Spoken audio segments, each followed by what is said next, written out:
Hello friends, कैसे हैं आप सभी लोग। उम्मीद है सभी लोग बढ़िया होंगे और अच्छे से अपने क्लास 10 की प्रिपरेशन कर रहे होंगे।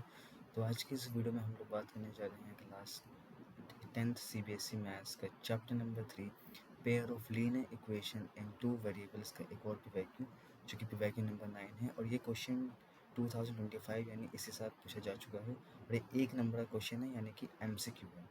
तो this is 1 mark question and this is MCQ type question. तो क्वेश्चन है कि if x is equal to 1 and y is equal to 2 is a solution of the pair of linear equations 2x minus 3y plus a is equal to 0 and 2x plus 3y minus b is equal to 0 then. तो हमें ये तो equation दी हुई है, हमें बताया है कि अगर x1 और y2 एक सोल्यूशन है इन दोनों इक्वेशन के, तो हमें बताना है कि इनमें से कौन सा रिलेशन जो है वो सही है। तो हमें 4 रिलेशन दे रखे हैं। एक है a is equal to 2b, एक है 2a is equal to b, एक है a plus 2b is equal to 0 और एक है 2a plus b is equal to 0।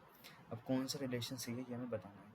तो इसे सबसे पहले हम क्या करेंगे कि मैं दोनों इक्वेशन को लिख लेता हूँ। तो 2x माइनस में 3y 2x माइनस में 3y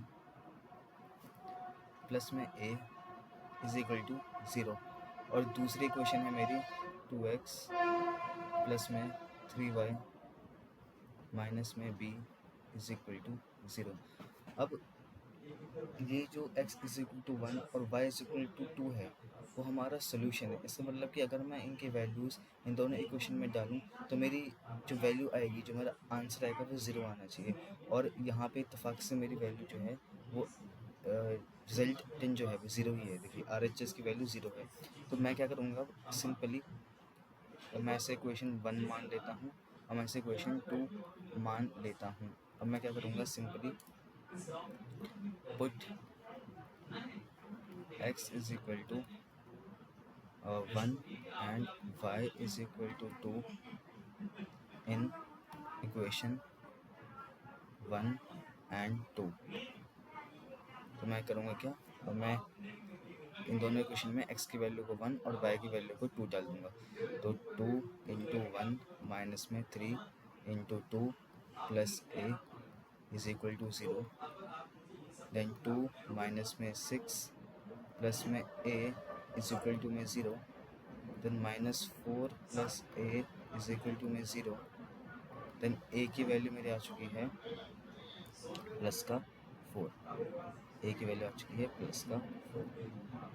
तो इसी तरीके से मुझे यहाँ पे भी x की वैल्यू को 1 और y की वैल्यू को मुझे 2 रखना है। तो 2 इंटू में 1 प्लस में 3 इंटू 2 माइनस में b is equal to 0, and 2 plus में 6 माइनस का b इज इक्वल टू में 0, then 8 minus b is equal to में 0 एंड b की वैल्यू कितनी आ गई है मेरी 8 आ चुकी है।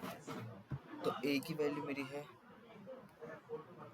4 और b की वैल्यू है मेरी 8।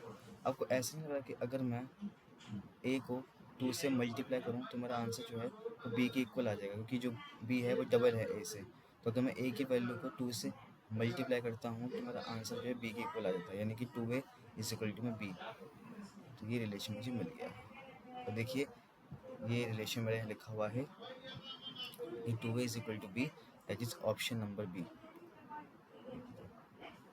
Option number B, 2a is equal to b। तो इसी के साथ साथ हम लोगों ने क्वेश्चन को कर लिया है सॉल्व बड़े आसानी से। तो बहुत सिंपल क्वेश्चन था, MCQ था इसलिए। तो वैसे तो ये आपको लिखने की ज़रूरत नहीं है जो मैंने ये लिखा है, आप सिंपली आप सिर्फ ये वाला स्टेप लिखेंगे एग्ज़ाम में और आप ये वाला स्टेप लिखेंगे और यहाँ से आप रिलेशन पता लगा लेंगे। ये मैंने ऐसी फॉर्मेलिटी के लिए लिख लिया है, अगर सब्जेक्टिव में आ जाता है तो आपको ऐसे ही लिखना है इसलिए। तो कि ताकि घुमा फिरा के अगर ये सब्जेक्टिव में पूछ लिया जाए अगले साल तो आप इसे ऐसे लिख पाएंगे। ये डायरेक्ट सब्जेक्टिव में थोड़ा सा नंबर कटने का उसमें खतरा रहता है। तो चलिए बहुत बहुत धन्यवाद हमारी वीडियो देखने के लिए। इस वीडियो में इतना ही और मिलते हैं अगले वीडियो में एक अलग ही पीवाईक्यू के साथ। जब तक के लिए take care, bye bye and good night.